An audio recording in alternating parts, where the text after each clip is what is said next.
Yes, this is the Daniel Saul Show.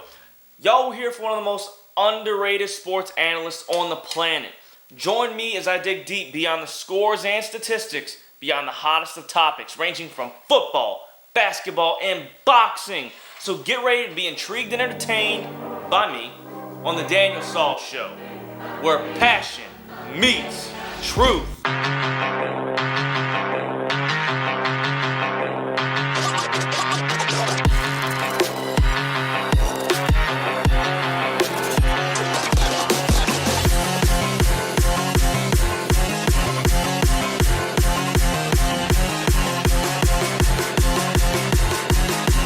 The NFL's wild card round is coming up, and today I'm going to be telling y'all who I think is going to be winning each game.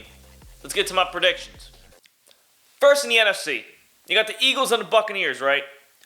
So, we already know, the Bucs aren't really that great, okay? They barely beat the Panthers. They beat them 9-0, and then that means that they won the division. They won the worst division in all of football, right?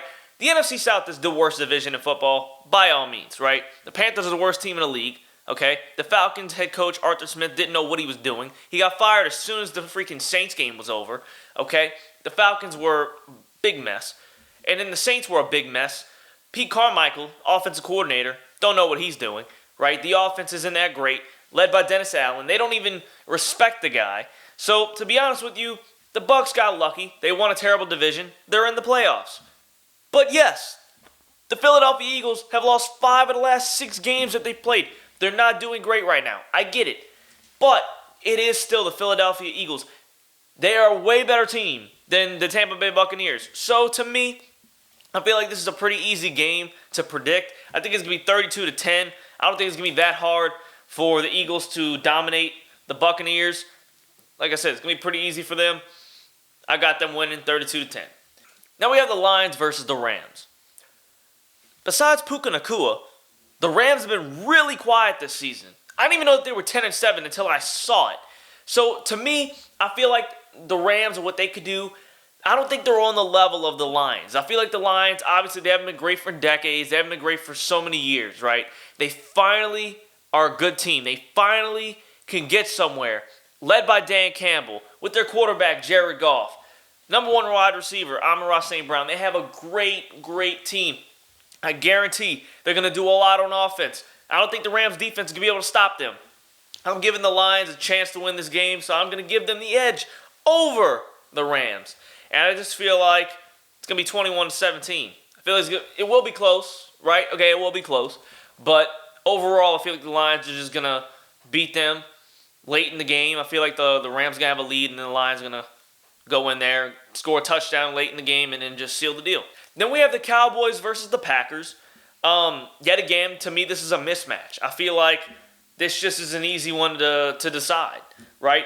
Jordan Love's experience is a question. He hasn't really been, on this level, on this stage, right, in the playoffs. He hasn't really been there, okay? This is his first time really doing this, and you can't compare the Packers to top-level teams like the Cowboys. You just can't do it. The Cowboys are the second seed. They're one of the best teams in the league, top 5. You got to give them credit. So this isn't a really game that you can say that should be close. I actually think this is going to be pretty easy for the Cowboys. I mean, the only problem that the Cowboys have is running the football. And I think we've seen that all year long, right? After letting go of Ezekiel Elliott, bringing in Tony Pollard as from the second running back to the number 1 option for the running back. So I just feel like in a totality, right, you have the ability of Dak Prescott throwing a football, throwing it to his number 1 receiver, CeeDee Lamb, which is very clutch, to be honest with you. He's a killer. And then you got their deep threat, Brandon Cooks. Don't let him break past you, cornerbacks. Don't let him break past you because he will go and you won't be able to stop him. So in this situation, I feel like the Cowboys is going to be too overwhelming for Matt LaFleur and the Packers. And I feel like this will be a 24-9 game. Cowboys win it pretty easily. Now let's go to the AFC. First game, I got the Bills versus the Steelers, right? First off, Pickett has only thrown for 6 touchdowns this season, which is absolutely absurd. That's terrible, okay? They're relying on Najee Harris a lot more than they should. This man has only been in the league for, 3 years, right? He's got 255 carries on the season, which is 6th in the league. He's got 8 touchdowns this season. They're relying on him too much. That ain't going to work for the Buffalo Bills. That ain't going to work against them at all. Buffalo Bills going to stop that. And they're going to catch on pretty quick.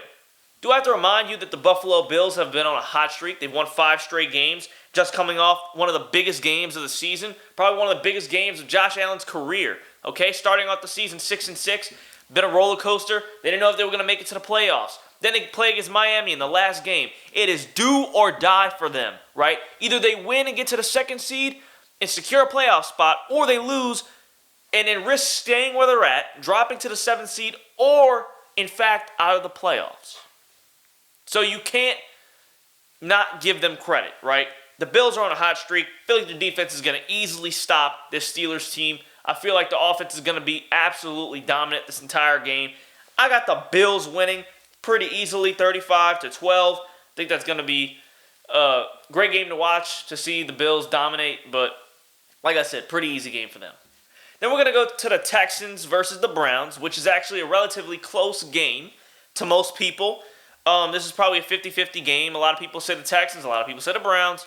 Like I said, 50-50. But although I feel like both teams have had great success, right? Both teams have had great success, gone through a lot of challenges, got a lot of experience out of the season. The Texans haven't really been great for a long time. Now they're actually pretty good. You know, the Browns losing a lot of people for injury, especially Nick Chubb, and losing their number 1 quarterback, Watson. So I just feel like now they have Joe Flacco and everything, and they've been winning a lot. But I like the Texans story better, man. I like the story.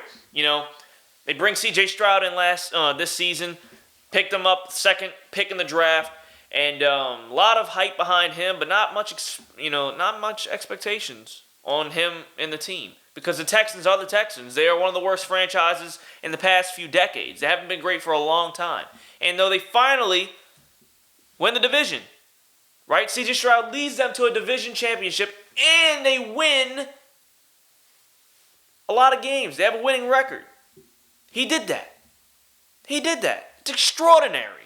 I love the story more. I'm not buying the Joe Flacco stuff. I'm not buying it. He's old, right? He's out of his prime. Yeah, I mean, some people are saying hopefully they win so they can play against the Ravens. There's nothing he has to prove. He won a Super Bowl with the Ravens. He did his thing in his prime, right? Great quarterback in his prime, but he is not in his prime. He's old. You know, he's throwing a lot of picks and a lot of touchdowns. But in the playoffs, you don't want your quarterback throwing a lot of picks. And so for that situation, I just feel like he's pretty rusty. And to trust him playing for your team, to trust him and putting all these expectations on him to win this game is kind of unfair. So in reality, I got to give this to the Texans. I think it's going to be pretty close, but I'll give it 21-17. Pretty even game throughout the entire course of it, but I feel like the Texans are just going to be the better team and win this game. Now to go to the game that everyone is talking about. Literally everyone. Kansas City versus Miami, baby. Yes, Kansas City has been a disaster all year long. They have the most drops in the NFL, which is absurd because you have the best quarterback in the NFL, which is Patrick Mahomes. I mean, I think that's pretty obvious, right? But I feel like Miami is just not going to be able to do it. It's going to be -5 degrees in Kansas City. I don't think they can be able to play how they want to play. I don't think Tyreek Hill is going to become a clutch player all of a sudden. He's proven that he hasn't been clutch in the past 5 games, dropping passes in crucial moments. You can't do that if you're that guy. Everybody's trying to put him in the conversation for the MVP or in the top 5 receivers. You can't do that because he is dropping passes when it is clutch time, when it is do or die, when it is literally you have to get this done. You have to catch this ball. You need to win this game, and he can't do it. He's dropping passes when he needs to catch it. I don't trust him. I don't trust Tua Tagovailoa in this situation. The way they played against the Bills, the way they just let that game just go right up under them, I can't give it to him. I'm giving it to Kansas City in a close game, 17-14. I think it's going to be tied up throughout the entire game, and then Kansas City is going to kick a field goal to win at the very last second. Wait, hold up. Before this video ends, make sure you go like, turn on post notifications on as always, and comment. Let me know what you think about this video, and if you want to see more greatness and more amazing takes from me, Daniel Sauls, make sure you go subscribe to my channel because I'll be back with another video for y'all guys very soon. Peace out, y'all.